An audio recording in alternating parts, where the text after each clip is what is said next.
চাহিদা বাড়ায় তেলের সংকট অতিরিক্ত না নেওয়ার পরামর্শ জ্বালানি মন্ত্রীর।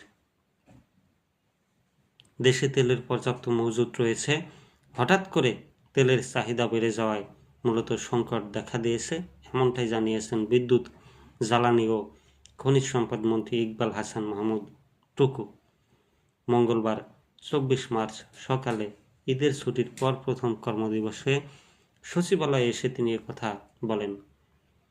হঠাৎ তেলের চাহিদা বেড়ে যাওয়ায় মূলত সংকট দেখা দিয়েছে জানিয়ে ইকবাল হাসান মাহমুদ টুকু বলেন, তবে পর্যাপ্ত মজুদ রয়েছে, তাই জনগণকে অতিরিক্ত তেল সংগ্রহ না করার আহ্বান জানাচ্ছে।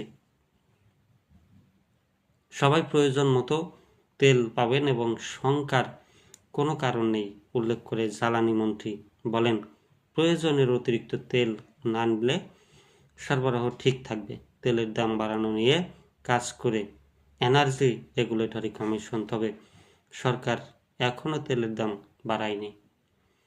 এর আগে সোমবার দেশে জ্বালানি তেলের সরবরাহ স্বাভাবিক আছে জানিয়ে খনিজ সম্পদ মন্ত্রী বলেন, সবাই তেল পাবে, জনগণকে প্যানিক না হয়ে প্রয়োজন অনুযায়ী তেল নেওয়ার অনুরোধ করছি।